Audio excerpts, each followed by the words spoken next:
What's up, y'all? It's your boy Dap Daniel up in the building. I got a very special guest. He's an entrepreneur, CEO, the new P. Diddy. Give it up for Mr. Kidd Klutch. How you doing, brother? I'm doing good, Daniel. Thanks for having me on here. Yeah, it's always good to have you on here, brother. So today, we got a very special topic on the Black Revolution. We're going to talk about Damar Hamlin, heart attack, Dana White, domestic violence incident, LeBron James coming close to breaking Kareem Abdul-Jabbar's record. We're going to talk about LeBron James versus Michael Jordan, the GOAT debate, Stephen A. Smith, controversy, Super Bowl, two black quarterbacks, Jalen Hurts and Patrick Mahomes, and we're going to talk about sports impact on culture and the history. So without further ado, ladies and gentlemen, let's get into it. Here we go. Hey, let's get into it. Alright, so Mr. Kidd Klutch, first things first, I want to start off by saying it's always a pleasure to have you on here, brother. And, you know, it's always great to have you on here as a great guest. So, without further ado, let's go ahead and get into it. So, we're going to talk about the Damar Hamlin heart attack. What are your thoughts on his heart attack and what's recently going on with him and the recovery? First, I want to say thanks for having me on here, and after that, I want to shout out my boy P. Bills. He's a regular listener on this podcast. He had a heart transplant the other day, so we rooting for him and his recovery. And big shout out to you, P. Bills. We love you. Get well and keep fighting. Yeah, shout out to you, P. Bills. Thank you for listening in always, and we hope you have a great and fantastic, speedy recovery. But let's get into Damar Hamlin. What's your thoughts on Damar Hamlin, brother? My thought on that is, I'm going to just call it like this. It was a miracle. Because this man, we literally basically seen him die on the field. Had it not been for him being on the NFL field, he would have died. Because the times between when he collapsed and the time it took them to get to the hospital, he would have died if the paramedics and all the medical professionals that the NFL had weren't on the field. And it just shows how, like, the NFL has, and technology and science has evolved, because had this probably been 30 years ago, he would have died. And that's the thing that was scaring me with this. And I think it was scaring most people when it occurred, is that everybody was kind of scared they was going to get this report that Damar Hamlin died. But it was like, what I seen happen is something we haven't seen in like a long time. It's like everybody in the country, all races, ethnicities, political views and all that, is like social views, they all came together and prayed for him. They all came together to try to root for his recovery. And I think that it showed the power of prayer, and it showed the power of people being kind to one another, and people working together. So it's like, if we can do that with a tragic situation like that, potential tragedy, why can't we do this in everyday life anymore? My thoughts on this, on Damar Hamlin's situation, is this: I hope he has a speedy recovery. But when I saw that clip, because I was busy and everything, but I didn't get to see the game. But when I saw that clip of him collapsing, I was shocked. I was like, "Oh my God, is he okay?" Like, I've never seen somebody just collapse after the hit. And it wasn't even the hit, because he got back up. It was, he just collapsed right after. He just fell. I was like, "Oh, is he dead?" Like, I was just in a state of shock. I think everybody was in a state of shock. And then, of course, you had that punk, Skip Bayless, do that dumb tweet talking about, "Oh, what about the game?" I'm like, that was not the time for the game, brother. Let's speak on that. That was not the time. It was crazy. That's just my thoughts on that. It was just, you know, yeah. You go ahead, Mr. Kidd Klutch. What's your thoughts on that, brother? It was just crazy. I think the thing is, too, with Damar Hamlin is the situation being scary. It really just showed, like, how people lay their bodies and their lives on the line, literally on the line, for the game, because you hear people always saying, I would die for the game, I put all blood, sweat, and tears, but we literally saw it that night what it was for people, for athletes, especially on pro athletes. And for that, is like, what made it so scary and traumatic is that we've seen people get injured and roll off the field, but we've never seen a person just collapse like that. Man, just seeing them like lifeless in a way. And I think that's what scared it, because I've talked to a lot of football fans. They said, you have people that watch football for 30 years, 40 years, 50 years, and they said, I've never seen anything like that. And that's the common theme I kept hearing. So I never seen that, and it was like, wow. Everybody was just like, I'm in shock. And then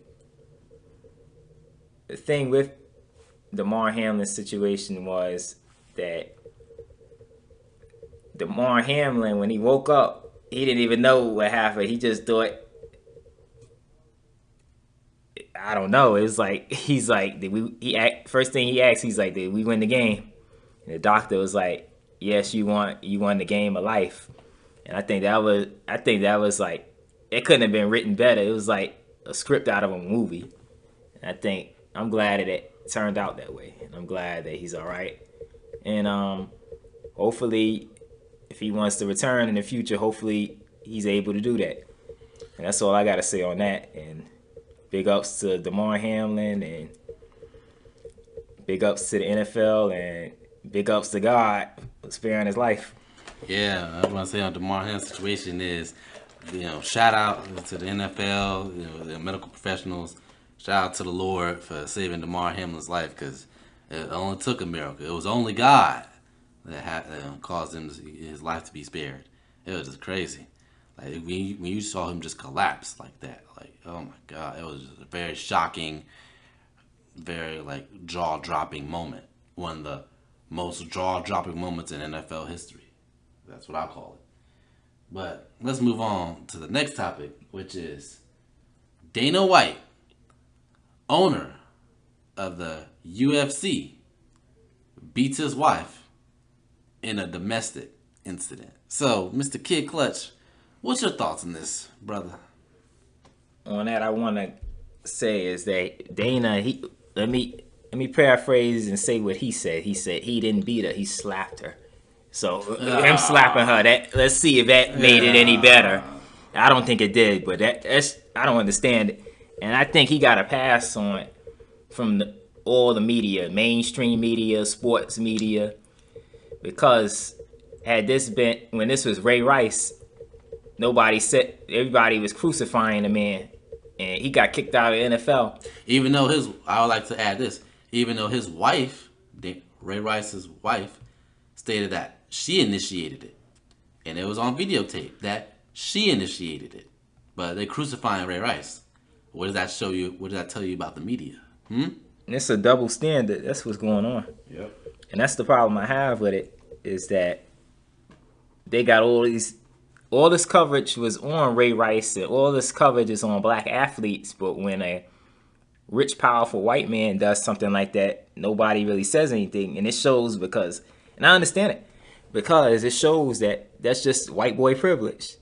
That's just white wealthy men. That's the privilege that they get. Exactly. And I also want to add on to this. According to CNN, the UFC president, Dana White, does not expect punishment for a domestic violence incident. I'm going to read you the first little paragraph. Ultimate Fighting Championship president Dana White said he does not expect punishment after a video emerged of him in a physical altercation with his wife earlier this month. White made the comments Wednesday at a media day for UFC Fight Night 217. He asked whether he expects repercussions from the company. White said, "What should the repercussions be? You tell me. I take 30 days off? How does that hurt me? Me leaving hurts the company, hurts my employees, hurts the fighters. It doesn't hurt me. What's the punishment? Here's my punishment. I have to walk around for as long as I live. This is how I'm labeled now. The punishment I did it. And now I have to deal with it."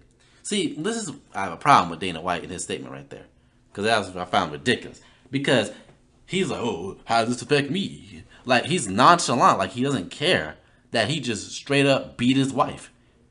Not that you slapped her, but you beat her in public. What does that say about you as a character, and what does that say about you, in private? How do you treat her in private?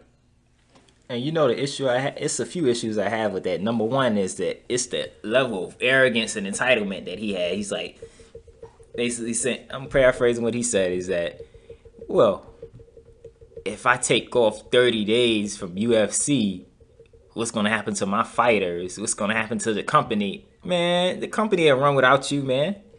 Like, you act like you the shit, man. Come on, Dana. You already know, man. If you took off, UFC wouldn't hurt for a dollar. The problem is you just feel like you're entitled and you feel like you're above the law, you're above public opinion, you're above everything. But I feel like this. If Dana White, if this was a fighter of his, what would the punishment be? I think he should get the same punishment that any fighter of his would get for a domestic violence incident. And also, the other thing I have a problem with him with is he said, well, this is the first time that I slapped my wife. No, the hell it wasn't. You know damn well domestic violence, that doesn't just start with one time. That happened a few times. That's probably the first time it happened in public. But I know it's that power that's covering him. Yep. Because power, if his name, white privilege, if his name wasn't Dana White and his name was Michael Jordan, name was LeBron James, his name was Floyd Mayweather, people would be on him. Yep. And I remember when Floyd Mayweather had domestic violence incidents, the media was coming at him, and you had different women in the media coming after him. Yep. But I've heard crickets since this incident. Yep. You usually have, when it comes to sports topics, you usually have Mr. King of ESPN himself, Stephen A. Smith, talk about issues like this. But lately he's been quiet on the Dana White situation, or he hasn't been as powerful as speaking when it comes to these issues. And speaking of Mr. Stephen A. Smith, we're going to the next topic, such as the Stephen A. Smith controversy, when he was on the Breakfast Club talking about Rihanna and about, free speech and all that. So what's your thoughts on that, Mr. Kidd Klutch? My thoughts on the situation is that it's like this. When the hell did it become a problem for a person to have a preference and a person to have an opinion? He stated what he meant by that.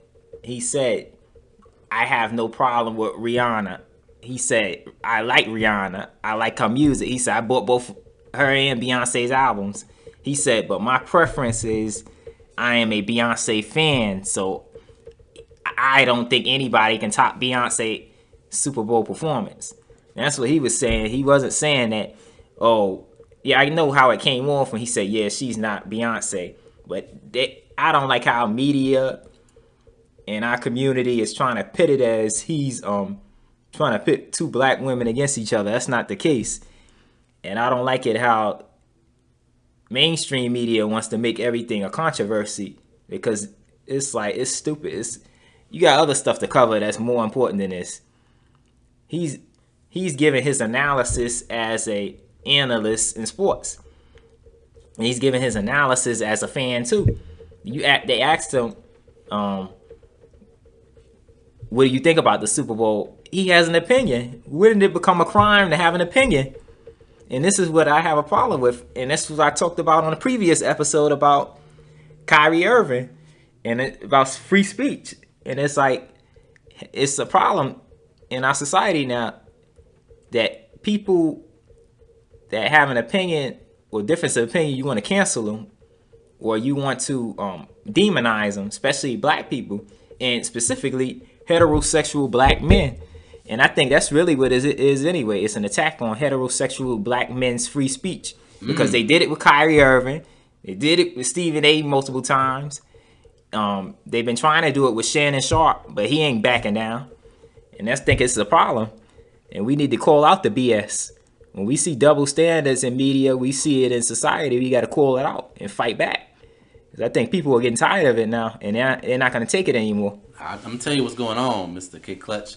what's going on is the media is trying to hate men now. Heterosexual black men specifically. It's an agenda. It's an attack. They just straight up coming in there, attacking them. Don't mansplain. All that stuff. That's what they're doing. It's an agenda. That's all this is. They're trying to put forth an agenda to emasculate the black man. Yeah. And I'm going to take it a step further. I think in mainstream media is also too.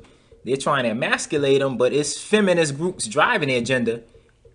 And I'm not talking about I'm talking about radical feminist groups. They're doing it to put a divide in the community. They already did that, but they're trying to put a divide in the household, in the workplace. Yep. In all parts of society, because look, if you watch some of these shows on mainstream media, you'll see, especially with a bunch of women on there, and you'll see they'll talk about how dumb the man is and how the man he ain't shit, or what would men be without women. And it's like, okay, if a man did that on TV, he would get canceled. If he did that on TV, you would have a bunch of women coming after him saying he's a sexist, or a sexist pig, to be specific. So I don't understand why it's all right for women to do that to men, but men can't do that to women. I think if we're gonna have respect, you gotta have respect on all sides. And if we're gonna say stuff about free speech, we need that. Even if you don't agree with what Stephen A. said, if you don't like what he said, you gotta respect his opinion, because that's his right. He didn't try to pit two black women against each other. He just said, I have a preference. That's just like I like vanilla ice cream over chocolate ice cream. I like Cookout over Wendy's. I like frappes over milkshakes. That's crazy. I don't understand it. You can't have a preference, and that's just like I like Kobe over LeBron. Yep. And speaking of Mr. LeBron, we're going to talk about the next topic, which is LeBron James. He comes close to breaking Kareem Abdul-Jabbar's record. Woo! Shout out to King James. He's killing it out here. Oh, man. What's your thoughts on King James doing that, Mr. Kidd Klutch? I think it's one of those things that it's going to come around once every 50 years. We probably will never see this ever happen again. Because we saw it a few months ago with Steph Curry breaking Ray Allen's all-time three-point scoring record, but now we're seeing it with Kareem Abdul-Jabbar breaking, LeBron James breaking Kareem Abdul-Jabbar's record. And I think that's remarkable, especially at the age LeBron is at 38 years old. You may never see this ever again. A person at 38 years old playing this good. And you may never see the scoring record being broken, because LeBron, I think he can play like this for another 3 years at the rate he's going. And I think right now he's the leading scorer in the NBA currently. I think he's averaging 28 points a game. Correct me if I'm wrong. But this is really something. And who could have predicted this? LeBron will still be playing like this at this age, year 19. I tell you, a lot of his fans could have predicted this, that he's going to be continue playing, dominating and stuff like that. You got his fans like Shannon Sharp, always predicting and everything, always saying that he is the best. He is the, most greatest player of all time, or the GOAT. And speaking of the GOAT debate, a lot of people say they've always compared Michael Jordan and LeBron James, saying which one is the GOAT. Some people on one side say King James is the GOAT. Other people still say it's Jordan. I want to get your thoughts on this, Mr. Kidd Klutch. Well, you know my thoughts on this. It's like this. You already know who the GOAT is. The original 23. The guy that played in Chicago for 15 years. Here you go. The guy that won 6 rings, 6 finals MVPs, 5 league MVPs. He has a career scoring average of 30.1 points per game. Who do you know has done that? And the man has been played in over close to 20 years, and his shoes sell like they never sold before, like they just dropped. The man, I've never seen anything like it. He's the GOAT. The man, he intimidated his opponents. His contemporaries were scared of him. You don't see that with LeBron. These guys laugh at LeBron. You had Draymond Green call him the B word. So how he respected? Yeah, they wouldn't even dare do that to Michael Jordan. And also, Draymond Green called LeBron James the GOAT on the Breakfast Club, brother. So yeah, the phony GOAT. See. This is me and you've been always having this debate for a long time. We're going to address this now. We all know who the real GOAT is. I say it's King James. Let me tell you why. Why? No one in the history of the NBA ever came back from a 3-1 lead. No one in the history of the NBA ever came back from a 3-1 lead, except who? King James and the Cavaliers. They beat them Golden State Warriors. That defining moment right there makes King James the GOAT. Because it's not just about the rings. It's how you carry yourself. When you're down and out and the chips were stacked against the wall against LeBron, everybody thought LeBron was going to lose after that 3-1 lead. But what did he do? He does what a GOAT always does. Come back.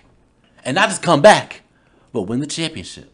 That defining moment makes him the GOAT. You can't say nothing. You can't disrespect that. You can't take that away from him. That makes him the GOAT.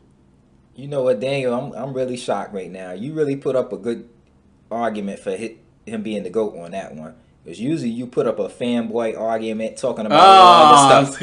Talking about what he did off the court, like the rest of the fanboys and the media and the fanboys on the street. Because I've seen it. And tell me, how can you be the GOAT if you lost more NBA finals than you have won? I believe he's 4-6. I call that the anti-Jordan. How are you 4-6? Jordan is 6-0. He never won. He never lost. I told you it's not about the ring. It's it about is. how you carry yourself, it's all of it. Oh, see? It is. It's like Ric Flair said, to be the best, you got to beat the best. And LeBron, I'll give him this. He dominated the Eastern Conference when he played with the Heat and Cavaliers, and that's when I used to call it the Leaston Conference because I felt like it was no competition. But since he got to the West, we won one champion. And came to my Lakers. We won one championship with him. But after that, we lost in the play-in tournament. We missed the playoffs one year, and I believe we missed it last year with him. So I'm starting to see that the chosen one is starting to turn back into the frozen one in big moments. Because how can you be the GOAT if you have a finals meltdown like he did his first year in Miami? He averaged 16 points in that series, and he was scared to shoot the ball in the fourth quarter. And that's the thing. That's why I can't put him in the GOAT conversation, because he's not that clutch. Even though the numbers say it to a certain extent that he's clutch, that he made the most game-winning shots in the NBA history. But you don't want to know why? Because he's been playing so long, and he's played the playoffs longer. So of course that's going to happen with the numbers. But if you think about who would you want to have the ball in the last 3 seconds of the game or the last 10 seconds? I want Michael Jeffrey Jordan. I want Kobe Bean Bryant. I don't want LeBron James. 48 minutes, I'll take LeBron for the game. But the last 2 minutes I won't, because he'll freeze up and he'll pass the ball. And that's what he did. And what happened too, he didn't even make the game-winning shot to save the Cavaliers from that 3-1 championship loss in Game 7. What he did is he passed it to Kyrie. Kyrie took the last shot. So tell me, LeBron, how are you the GOAT if you can't take the last shot? You always pass it up, or you're scared to go to the free throw line. Jordan didn't have any help. Didn't Jordan have a team behind him? He made that team. Yeah. LeBron made a team too because he picks the people. He's the leader. He picked the people last year, and my Lakers missed the playoffs because of him. We got Russell Westbrook, and Anthony Davis was on the roster getting injured, Some of them injuries, I think he was faking anyway. Well, hey, he wanted to play when LeBron played all the time. When you get injuries, yeah, that's part of the NBA. You get injuries, that's not LeBron's fault. No, how's it LeBron's fault? It's the load management. Anthony Davis thinks he's LeBron James, so he feels when LeBron James is injured or LeBron James is not playing, he shouldn't have to play. What? How do you think that? Come on now, you ain't LeBron. But also too with LeBron had to leave Cleveland the first time to go to Miami to learn how to win championships. Then he had to go back to Cleveland to win a championship. He did it for Cleveland. He came back to Cleveland to give him that championship. I'll give him that. But also, too, another thing, they would have never won that game if the NBA did not suspend Draymond Green from hitting LeBron in the groin.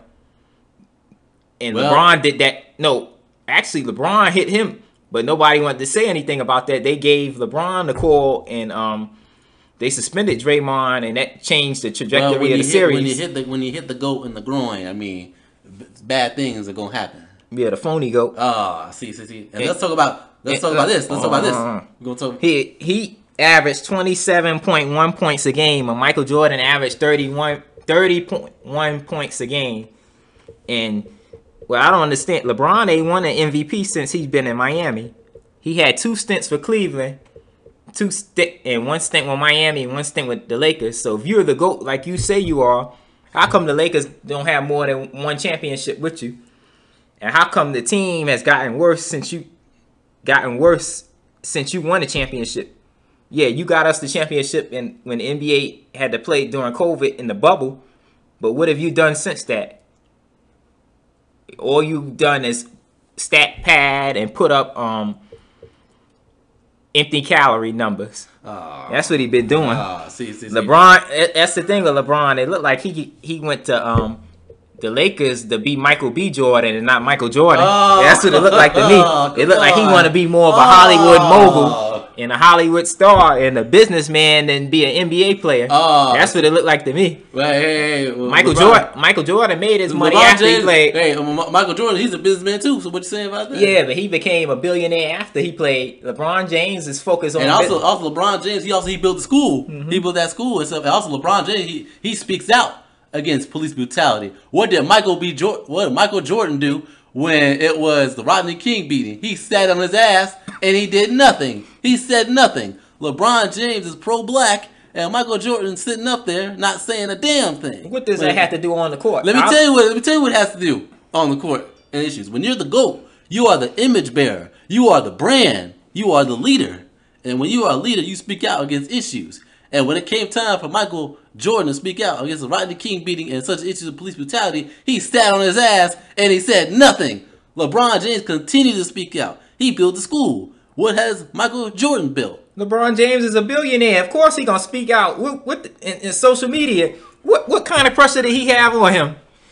He wasn't like Kareem Abdul-Jabbar or Bill Russell or Muhammad Ali. What the hell did LeBron James lose? What the hell? LeBron James, as an athlete, hold on.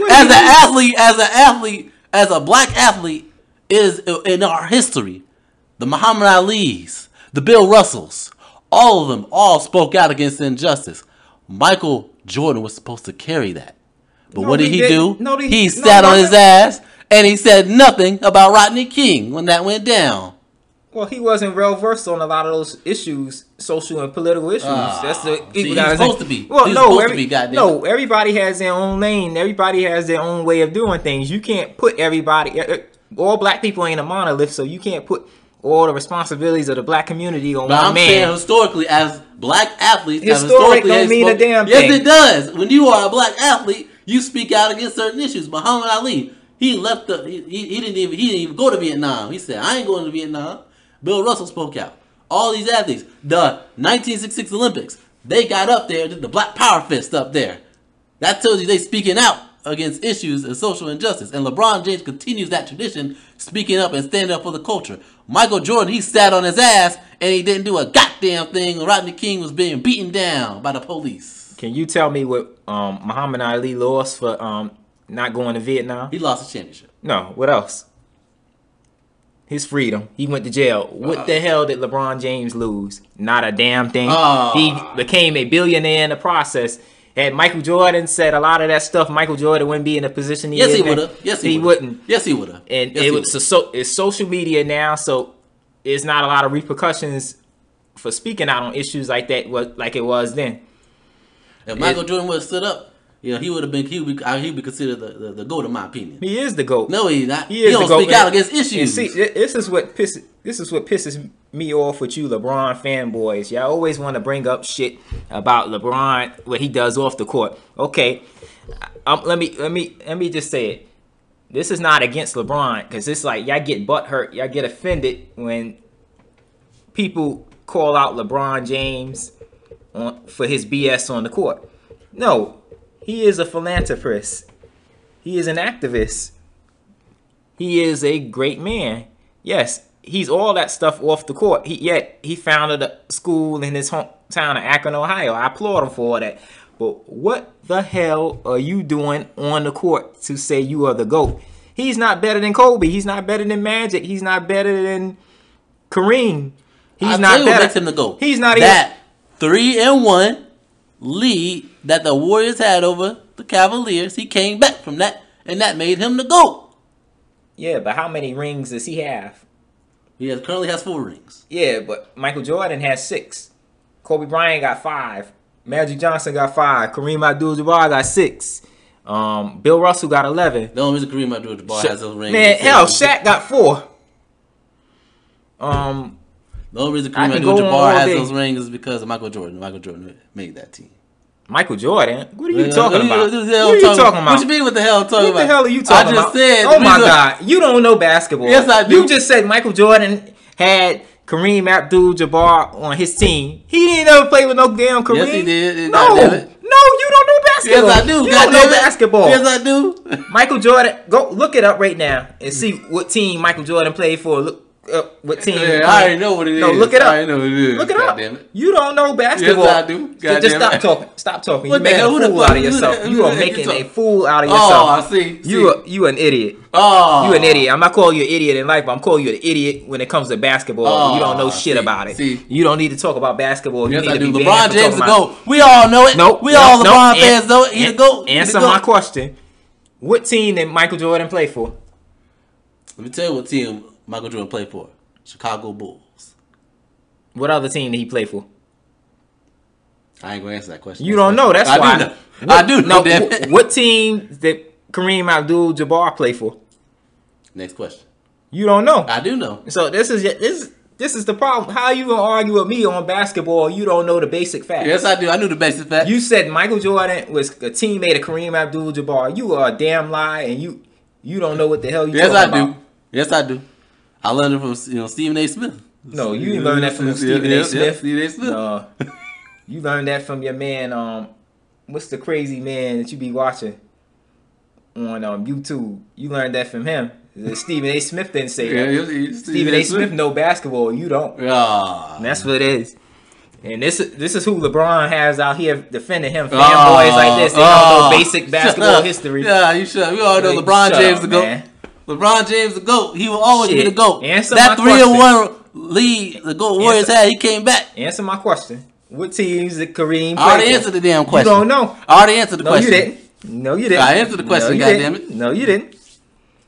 No, you didn't. Yep, I already answered the question. I answered the question. You don't know. What teams LeBron play for? He played, let me tell you what LeBron played for. You don't know. LeBron James played for the Cleveland Cavaliers, Miami Heat, and Los Angeles Lakers. Okay. Where did he play in high school? I ain't answered that question. You don't know? I do know. God damn it. That's not relevant. That's not relevant. That ain't relevant. We're talking about the NBA. That is the NBA. No, it's not. Playing in high school is not the NBA, sir. What the hell you have to know about basketball?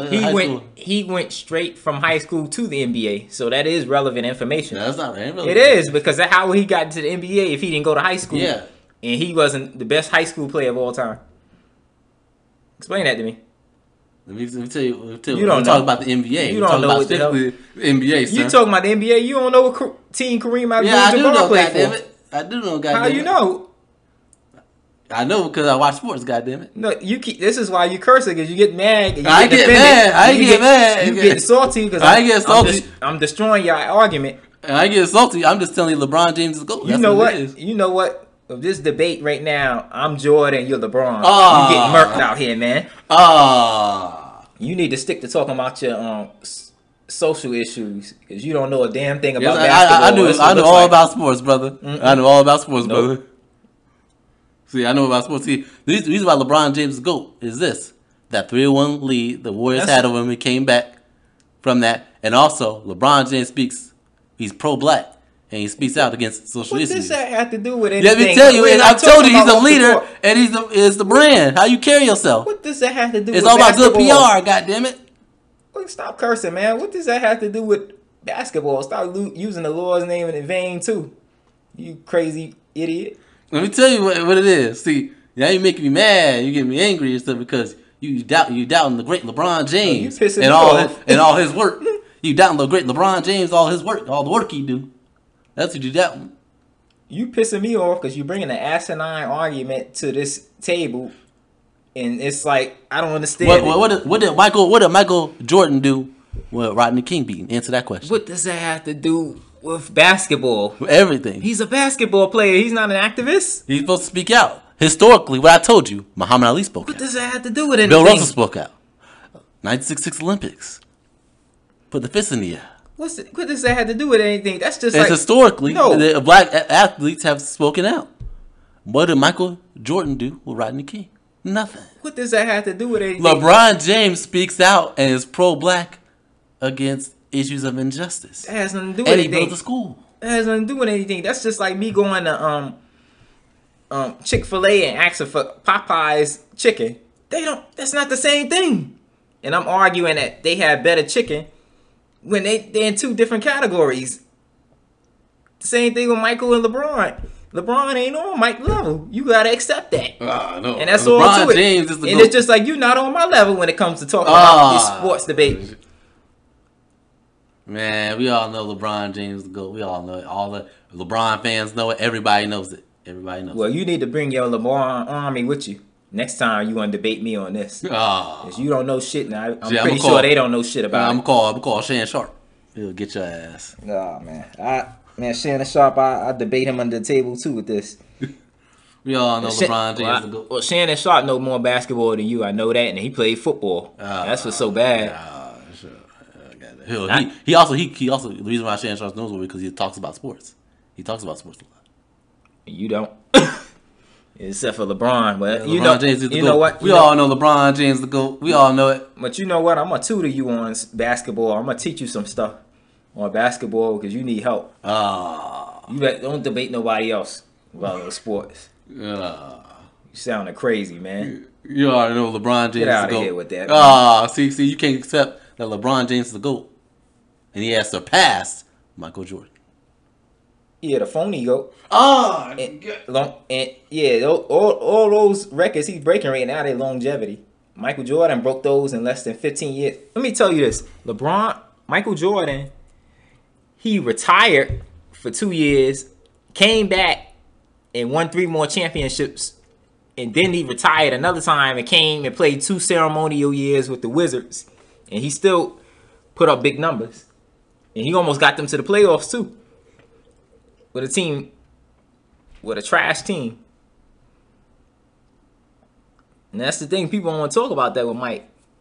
But Mike averaged like 30, he got 10 scoring titles to LeBron's 1. Come on now. All right, you know what? Screw this. We all know LeBron James will go. Let's move on to the next topic. Yeah, you better move on. Yeah, we're going to move on to the next topic. We all know LeBron James will go. Anyway, next topic. Super Bowl. 2 black quarterbacks. Jalen Hurts and Patrick Mahomes. Mr. Kidd Klutch, what's your thoughts on this, brother? My thoughts on this is that I'm really excited because Mahomes is my favorite player of all time, and then Hurts is my favorite player because he's the quarterback on my favorite team. And it's like this. I like both of their playing styles. It's unique, and it's changing the game of football because if we was having this conversation probably 30 years ago, you probably wouldn't even find one black quarterback starting for a team. and definitely wouldn't be starting for the Super Bowl team. But now we're seeing like 7 black quarterbacks in the league. We still have more because the NFL has 70% black players, so it should be at least half of the league should be black quarterbacks starting. And I think what's going on too is that this is really the first time we've had 2 MVP front runners too in the NFL that are black quarterbacks. And I think what goes on is Jalen Hurts has this type of old school black quarterback running, athleticism, but he sharpened up his game when it came to passing now. And Mahomes has this traditional, what you'll see in white quarterbacks, but it's like it's like when you watch Mahomes play, I call him the Steph Curry of the NFL because it's like watching a guy playing a video game. Mahomes plays around with these teams when he's playing, and that's what's so crazy. It's like, to me, he's like the Michael Jordan of the NFL now, and it's like if you could predict all season. I was saying, like, I think it was going to be the Eagles and Chiefs playing in the Super Bowl because these 2 quarterbacks, and then Mahomes lost his best wide receiver last year in Tyreek Hill, and he still led the league in passing. Let me get his stats out here. He had over 5,000 yards this season. Let me see. He look like he's struggling over there. Mr. Kidd Klutch look like he's struggling. Nah, never that. That shoe with those LeBron and Jordan. You see, we all know LeBron James. I told you, I crushed you. Man. We got LeBron James. Crazy, man. He the GOAT. LeBron James. Crazy, man. He's the GOAT. Let me see. He has better shoes. LeBron has better shoes than Michael Jordan. You are crazy. But here's his stats. Jordan got into his shoes. With his shoes, got people killed. People killing over his shoes. That's not his fault. You see, this is what makes me mad with you, is that you keep bringing up arguments that have nothing to do with sports. You keep talking about off the court stuff and off the field stuff, but it's like, because it's all about your image. It doesn't matter. You playing sports. He's not being an activist.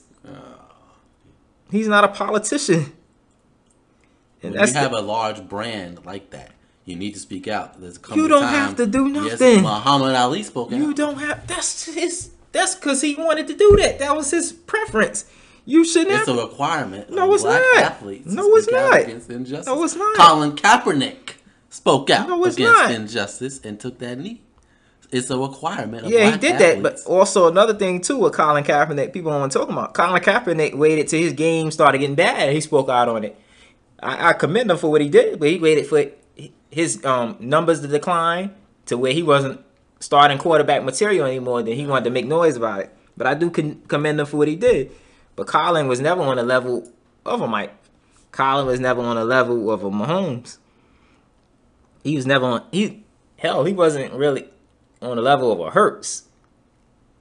He was just a regular starting quarterback. He was good, but now he's an activist paving the way. He's paving the way. Yeah, but this is what makes me mad, is because it's like you want to bring arguments in there that have nothing to do with on the court and on the field. Mr. Kidd Klutch, you know me on social justice. When it comes to social justice, it doesn't make sense. You have to speak out. The black athletes are required. Look it out throughout all the history. You had Muhammad Ali speaking out. 1966 Olympics. The Black Power Fist. You had Bill Russell speaking out. Michael Jordan, nothing. Charles Barkley, nothing. They don't have to. LeBron James speaking out. Black Power. It doesn't make Charles Barkley speaks about it all the time on Inside the NBA. You don't watch it. How you know? I don't watch the show. You don't watch it. When he talk about Kyrie Irving, he called him an idiot and all this. He is an idiot. See. Now you're emasculating. See, you just talk about Kyrie Irving and talk about how they ruined his free speech. Now you're questioning Kyrie Irving's speech. No. And all Kyrie Irving did was just did a post. He didn't even write the documentary. He didn't create the documentary. No, I didn't say Kyrie Irving shouldn't be able to speak. I just said he was an idiot for what he did. It's a difference. See, that's the problem in society. You don't know how to compartmentalize something. I can say you're an idiot. Like I called you an idiot in sports.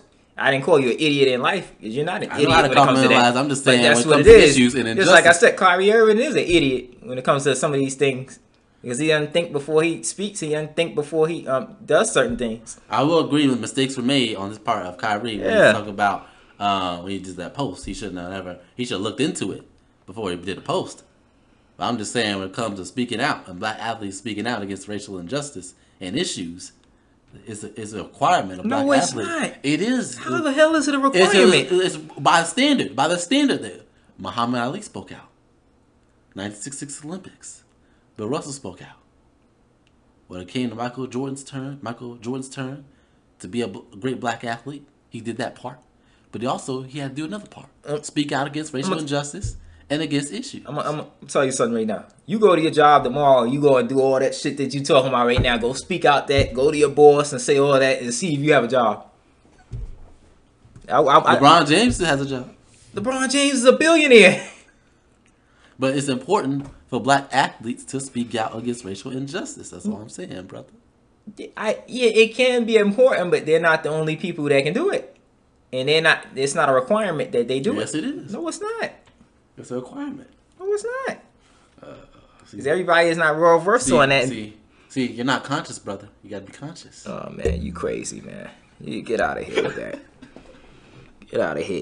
You hitting me with social justice stuff because you know you can't beat me because some weak arguments you have with basketball and football. That's the problem. See, this is why I don't deal with really conscious people. You got to be conscious. You got to be conscious. And be woke and know what's going on. See, here you go with that. Mr. Kidd Klutch, he don't know what's going on. Here you go with that. It looks like he ain't woke, brothers and sisters. Oh, man. But we as a black evolution, we're trying to evolve. Trying to evolve black people's way of thinking. Because all black people want to do is they want to talk about sports. They want to talk about racial injustice. LeBron James is conscious. He's talking about racial injustice. You saying that because you don't know nothing about sports. That's why hold on. Hold on. Getting murked. No, see. That's the problem with black folks. We always worry about sports. I'm calling cap on your argument. We always worry about sports. Cap. When it comes time for us to speak out and be pro-black, we can't do nothing. When it comes to time for us to speak out against racial injustice, we can't do nothing. We can't do nothing. Nah, we gotta be pro-black. You did not say. We gotta be conscious. You did not say anything about racial injustice until I killed your argument on LeBron. I've always spoken out in racial injustice. I'm talking about nope. See, you twisted my words. See. On this episode, he wants me to say I've never spoken out against racial injustice. See, nope. Look what Kidd Klutch is doing. I'm talking about on this episode, you haven't said anything about racial injustice until I started killing you on an argument about LeBron. And ever since you've been tight and you've been salty. You've been coming after me. I'm not salty. I've been telling you let LeBron James go because he speaks out against racial injustice. And when it comes to Michael Jordan speak out, he said he was silent. He said nothing. What does racial injustice have to do with on the court? When you are a black athlete, you are required to speak out and stand up for the court. What you mean how? Historically, that's what we've always done. We've always speaking out against racial injustice. You know what else is historic? Slavery. You want to go back to that? No, we won't go back to that. I'm just saying we need to speak out against injustice and against evil. And how dare you bring the greatest Holocaust in history? How dare you bring that up? You did it. I didn't do it. I was talking about sports. You took it and made it a social issue. No, I ain't making a social issue. I'm just saying when it comes to being a great athlete, is two parts to it. As a black athlete, you have to be a great athlete, make great accomplishments, and you got to speak out against racial injustice.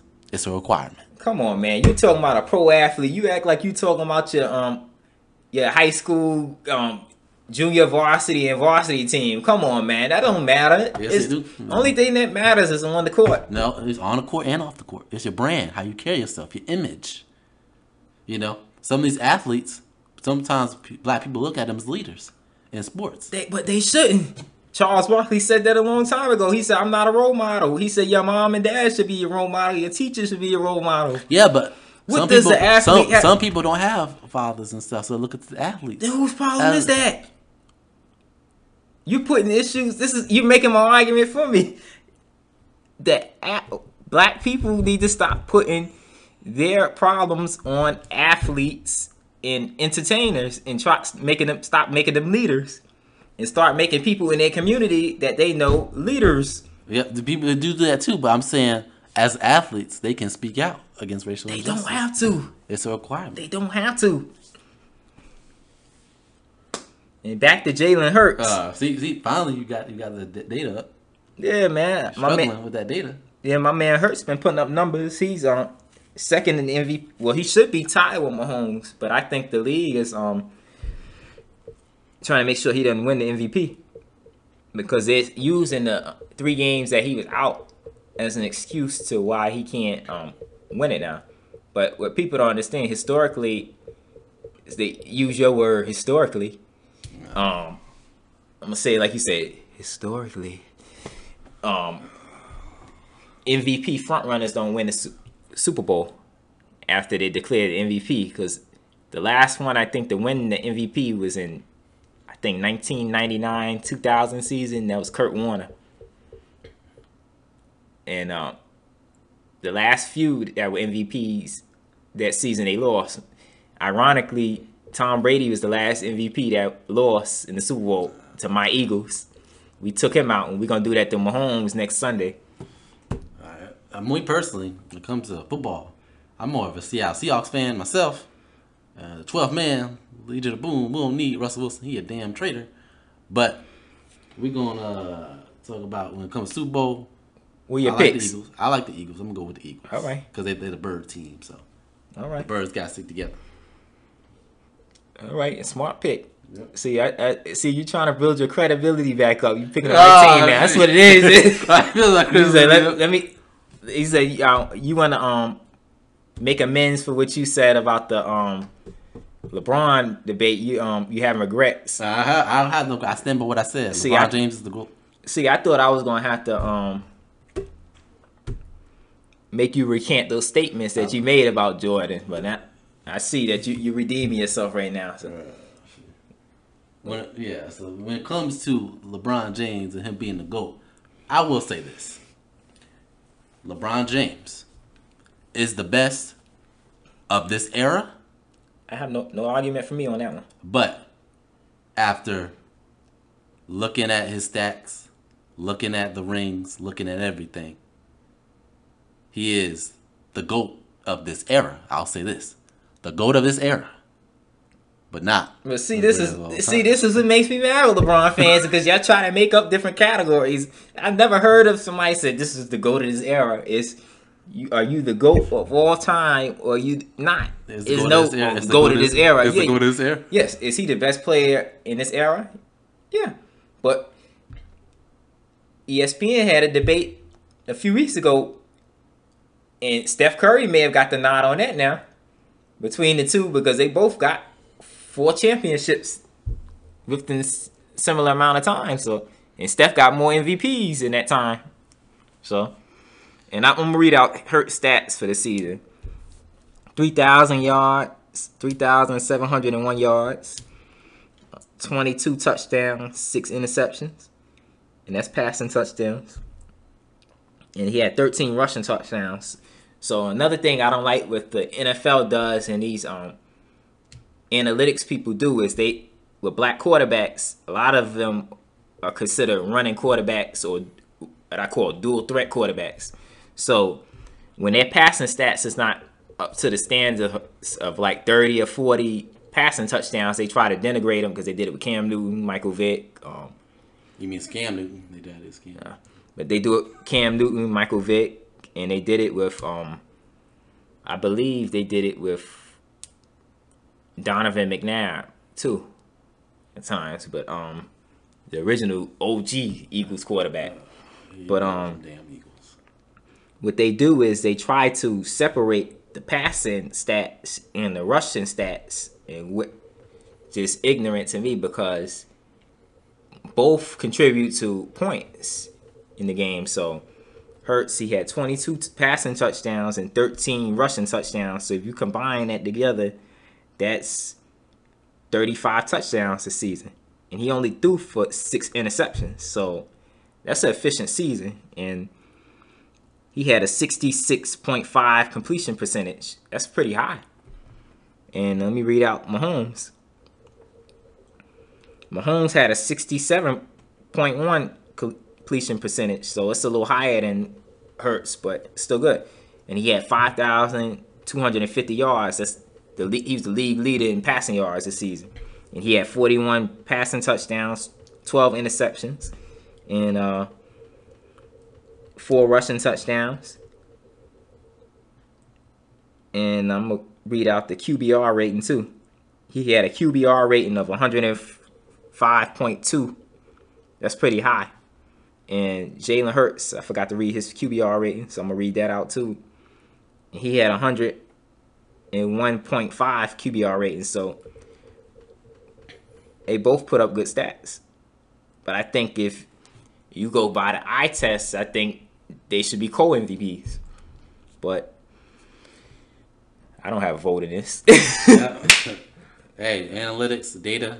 Yeah. Yeah, them NFL people is just ridiculous. Yeah. But speaking of sports, let's talk about the final topic, which is sports' impact on our culture and on our history. So, Mr. Kidd Klutch, what's your thoughts on that, brother? Well, see, I think you put this topic in there because you was trying to rejuvenate your LeBron debate on this. But yeah, on this part, yeah, sports has a lot to do historically on our country and the progress of it moving forward. And I do agree with that. But see, the thing with me on your debate was, I think from off the court, yeah, it's advanced a lot of stuff, but I'm talking about like on the court. No, I wouldn't put that on there.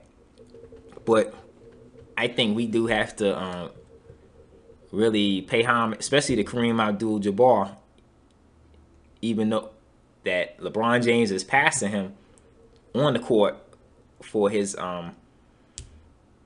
all-time scoring record. I think we do need to pay homage to Kareem and give him his flowers while he's still alive and he can see it, because Kareem did do a lot for sports. Man, the guy was out there with Dr. King, Muhammad Ali, John Lewis. He was out there, Bill Russell, and this was when he was in college. So it's like, the dude he's an effing legend. It's no other way to describe Kareem. 6 championships, 2 finals MVPs, just 6 league MVPs, the most in history. But I think you gotta give flowers to him and the late great Bill Russell, who passed away, I believe, probably 6-7 months ago. I think we really gotta pay homage to Wilt Chamberlain too for what he did. Muhammad Ali, Jesse Owens, and Black History Month, which should be Black History Month every day. And it's crazy like how what's going on in like Florida, like the governor is trying to erase Black history and stop people from learning about different things going on with that. They want to stop people from being conscious and being woke. That's what it is. And I think that's the thing too. This is why, like, with our sports athletes, those that were activists, to your point, they do need to be recognized. And there's no argument for me on that part. And because some of the greatest... That's why I said it was a requirement. No, it's not a requirement, but I think it's noble that they did it. But my argument with that is, no, that shouldn't have to do... That has nothing to do with on the court. That's something separate, off the court. That, for them, it wasn't separate. Yeah, but they had no choice. See, people have the options now to do that stuff. But they need to choose wisely. No. People should be able to do what they want to do. It's all about the culture. No, the culture, history, brother. Everybody is not fit to do certain things. That's what I'm saying. Everybody has a role and stuff. Some people, their talents may be playing sports. Some people may be good doctors. Some people may be good lawyers. Some people may be good at being a garbage man. Some people may be good at being a plumber. Some people may be good at running a business. Some people may be good in corporate America. We have to be aware. We have to have awareness, brother. No, this is what my argument is. Everybody don't need to be a monolith. Everybody has their role. I'm saying people need to have knowledge and be knowledgeable. Yes, they should issues. be. Yes, they should be knowledgeable. But our sports figures don't have to be the ones that's giving them the knowledge on that, because they may not be knowledgeable on that. We have different people out here that we can recognize, and that's what I'm saying with that is those sports figures that stepped out and they were knowledgeable about that, and those that have fought, I thank you for doing that. But also, we should not bash people. And we discussed this on a previous episode where I had a problem with Dr. Umar Johnson bashing Deion Sanders. We shouldn't have to bash professional athletes for not speaking out on issues and stuff that they're not well versed to, and putting all the burden on them. Yes, one thing I have religiously said is that professional athletes, they do bear the burden financially to change certain things in our society and make it better. Yes, they do. And what I mean by that is that I think, yes, they should be funding certain movements and stuff, even if they're not well versed on it. They should be funding the movements, political groups, things to make stuff better. And another thing, even special interest groups, well, they should be giving money to corporations to lobby on their behalf. But I think what athletes did historically, a lot of them, they had no choice to do it.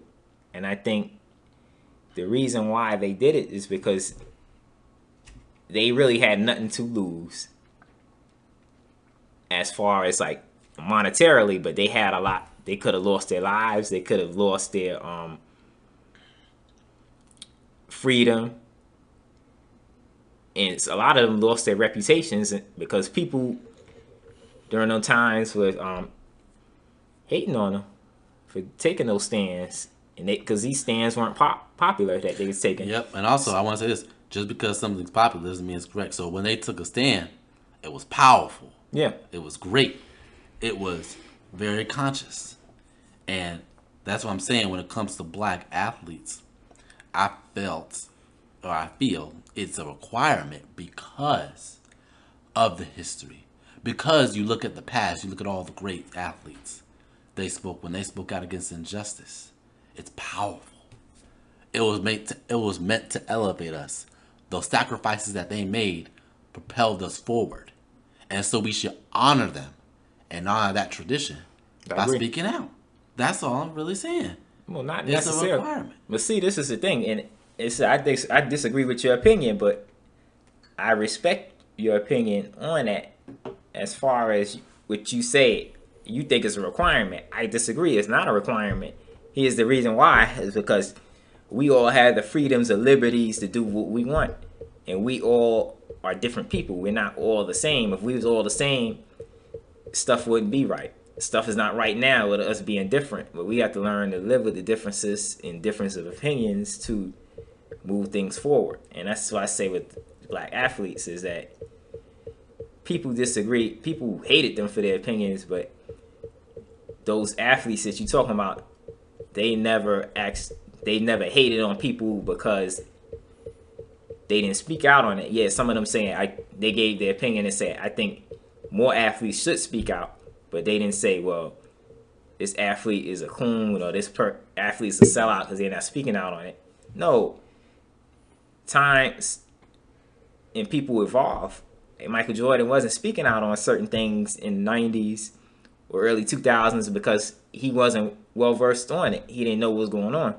But when George Floyd and all that happened, he started speaking out on different things more and donating his money to different organizations and stuff. I'm saying as an athlete, he should have spoken out.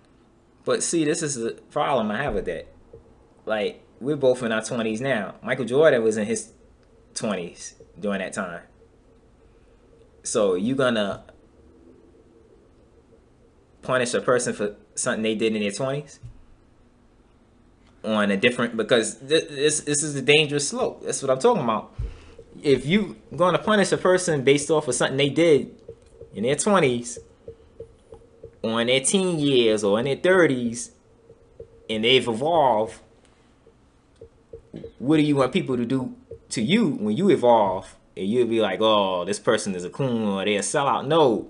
People evolve. People stinking. People's way of life. They grow up. They mature. They get educated on these things. So it's like, how can you hold him to a standard in 2023 that was different in, I believe, 1991, 92? when it's happened. All It's right, not fair fair. enough. What I'm saying is, in order to honor the tradition of the previous black athletes that came before them, they should have spoken out and been more conscious and been more aware. Because when it comes to athletes in general, and black athletes particularly, when it comes to that, they have a long tradition of standing up against injustice and against evil throughout all of our history, and especially with dealing with our plight as a people. So, a lot of people thought that Michael Jordan was going to carry on that tradition. And a lot of people are disappointed that he didn't, at the time, carry on that tradition and speak out against racial injustice. Well, see, I don't have a problem with him doing it because I rather a person that, to me, it is bigger for me for a person to have the balls and say, I don't know what I'm talking about on this, so I'm going to defer to somebody else that knows more about that and leave it alone. Rather than me go out here and sound like a jackass and say something that I don't know what I'm talking about, and I put my foot in my mouth with that. And people criticize me for that, and I can cause more harm and damage than good. That was the smartest thing Michael Jordan could have did, really. He let the activists, he let the other people deal with that. But yes, Michael Jordan did donate to certain causes. Like, I remember You this. should have done it for more than donating, brother. No, he did his part. This is what people don't understand that yet. Whether you like Jordan or not, you got to respect his stances and what he took as a businessman to put himself in a position to where he can do it as a man in his 50s, that he's wealthy, his family is wealthy, he's in a better position to speak out and contribute more than when he was in his 20s at 28, 29 years old. And that's what I'm saying. It's like he did it smart. And that's why I urge other people too, is like, and a lot of athletes did too, because LeBron James wasn't speaking out on stuff that was going on until he got to the Miami Heat and he started acquiring more money and he became the most powerful player in the league. And when he changed the game with free agency and all this other stuff, because people keep forgetting the landscape of the NBA was very different from what it is today. The players control the NBA. They control the league. But back then, the owners controlled that. They had a lot larger share of influence and stuff over stuff. So with Michael Jordan, even though he was the most powerful athlete back then, that wasn't as strong as it is today. Remember, it's no social media. There wasn't no 24-hour news outlets. So, to me, what Michael Jordan is doing now is more powerful because he's a billionaire. He's the owner of an NBA team. He's a successful businessman. He's a successful philanthropist. He donates to these different causes now. So, if you're going to judge the man at 28, 29, but you don't want to judge him for what he's doing now, I think that's ignorant and I think it's unfair. Because it's showing, yeah, he made mistakes along the way, but he's evolved into something bigger. And he's trying to do better. Okay, I agree with you on the evolve part. I give you that. But what I'm saying is to honor the traditions of black athletes, and I stand by this. In order to honor the tradition of the black athletes, we need to have more black athletes speak out against racial injustice and against issues against evil. They need more conscious. We need to be more aware of what's going on. We can't just be out here, around here, being ignorant on these issues. We have to stand up and speak out, because if we don't speak out against those issues, then these issues will never be changed, brother. That's what I'm saying. We need to be more conscious. We need to be more woke. But what I'm We saying need is, to acquire the knowledge. what I'm saying too is, I get what you're saying about speak out on these issues, and yes, that plays a role in it, but having athletes been speaking out on these issues a lot, and yeah, we've gotten some progress, but some of the same issues that continue to occur haven't changed much. So what is speaking out done? And this is what I'm talking about. You got to play the long game. It's not about speaking out. It's doing, like I said, what Michael Jordan did. He donates to certain candidates or certain organizations but and it groups. shouldn't be just about the money, brother. No, but It's it about is being all conscious. about the money. It's That's about what you being want. conscious, brother. No, it's all about the money. It's the problem. What slavery came from money. It was about capitalism. It was about the white man that couldn't make his money in England. He came here because it was about to outlaw slavery, and he said, "No, I can't get. I haven't gotten rich off of slavery, so I want to bring it here to another country and start my own thing." That's why America was founded. It wasn't founded on no damn tea and taxes and all that. That was BS. It's founded on stuff because they wanted to make money. Yep, it's all about the money, and it's all about they wanted to control and manipulate black people to do their bidding. Yes, because the black people knew how to do all these things.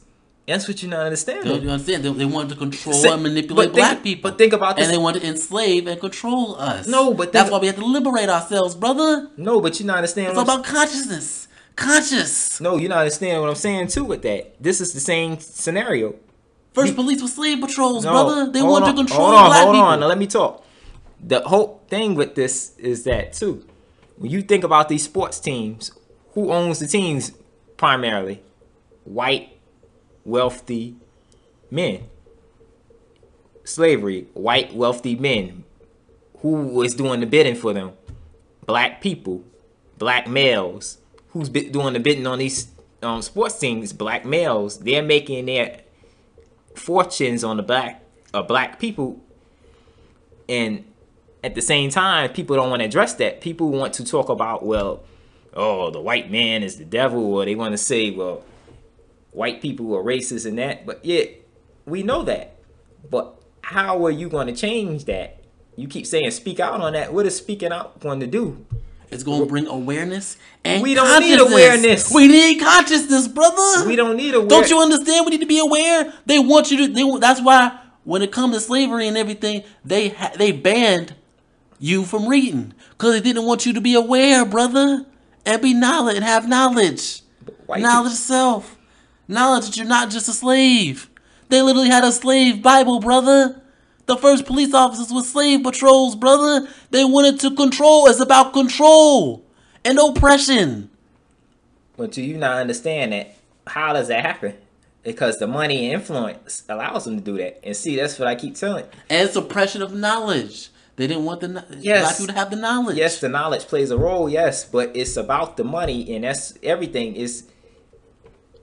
Like Jay-Z said, cash rules everything around me. And that's all it is. It's about money. It's about economics. All this BS that you see going on out here is about money.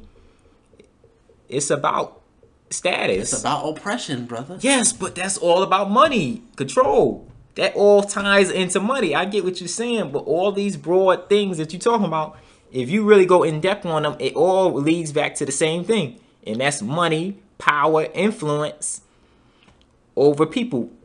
And it's about social status. And that's what people don't seem to understand. And social control. But they have a term literally called social engineering, brother. Yes. They want to control its agenda. Yes, but this is what I'm talking about. If you're not putting money towards those things to change them and to get around those systems and work around them, you're not going to do anything. This is what I keep telling people. Okay, fair enough. But I'm saying is that we need to be aware, brother. And be aware of the system and know what's going on, brother. Yes, I do think the average person needs to be aware of things. They need to be educated. There needs to be classes taught in school on this stuff. Yes, but we can't keep sitting here and running around saying, well, I'm oppressed, I'm oppressed. What is the next step? That's what we need to talk about. It's like people was getting mad with Jay-Z at the time. He said when we're beyond kneeling. He's right. What is the next step? Yes, kneeling was the first step, but what are you going to do next after kneeling? Once you attain consciousness, he is inspire you to act. What is after consciousness? Let me tell you what it is, brother. After consciousness, we're going to get liberated. How? Liberation, brother. How? Don't you understand about liberation? How they want to control us and manipulate us and to do their bidding? You haven't put up a plan yet on how that will work. Let me tell you how. We go about consciousness, liberation, and reparations. When we get those reparations about that check, we're going to have more black businesses and fund the black money into the community. How are you going to do that? We're going to Washington to collect the check, brother. How are you going to do it? You don't understand what I'm saying, brother? No, I don't understand what you're saying. It's BS. What you mean it's BS? I'm calling cap it's on all it. about consciousness. Cap. Consciousness. See, you're not conscious. See? What is the consciousness going to do? See, you're not aware, brother. You can be conscious all you want. If those power players in D.C. and those power players in your state and local government... We have that black people have our interests, brother, when it comes to politics. How are you going to do that? The black caucus ain't doing nothing right now. No. We need to have more black people have our interests. You didn't answer my all question. About control. You didn't answer my question. I'm going to answer the question. It's all about power and control, and we need to control... and liberate ourselves. So in order to do that, say the word. We need to have our own political party to control our interests for our people. These Democrats and Republicans don't care about black people. I agree. So we need to have our own political party. Yes. In order to liberate ourselves and have black people, have black people, black politicians that's going to cater to our interests, brother. But how are you going to do that? And we're going to finance it. Yep. There you go. You finally said the word that I wanted to hear, and you made my point for me. This is what I keep telling you. It all comes back to the money, the dollars and cents, the bag. And money has a role, but it's all about the consciousness, brother. No, the money is everything. You ain't got money, you ain't doing shit. You see how many people out here got money and they don't know shit? Because they're not conscious, brother. No, but consciousness. No, but they have people handling stuff for them that knows how to do what to do with the money. Because they're not financially aware or not financially conscious. It goes back to the consciousness and being aware of what's going on. It's about, you make a good point about the financial consciousness, but you can't have consciousness without finance to be successful. And you can't have finance without consciousness. Yes, you can. We got a bunch of idiots. Just because you have money, do you know what to do with that money? Are you aware? Are you financially conscious? That's what I'm talking about. No, but also, too, look at a lot of idiot owners. They know what their interests are. They know what they want to do. I can have money all the time. Like, if I have, perfect example, if I have enough money, I can start as many businesses I want. I don't have to know a damn thing on what to do with it. But I had that money, I can still piggyback off of that. If I'm a billionaire, I keep put out money and I can make stuff happen. But the average person, if they do certain things, if they don't hit right, they're done. And that's all I'm saying is that if you don't have the money, you don't control nothing. And if you don't have the consciousness or be aware, or if you have financial consciousness, then you won't know what to do with them. You can pay the people with the consciousness to do the work. See, this is why, agree, disagree.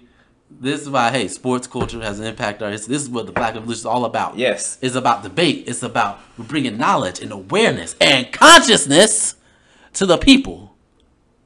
It's not just about the money. It's all about the consciousness. And make sure y'all tune in to the Black Revolution. We changing minds. We changing the culture. We liberating you. Have knowledge. Self-awareness. It's not just about the money. It's about the consciousness, brother. Tune in. Tune in. Tune in. Hey. Hey. Hey.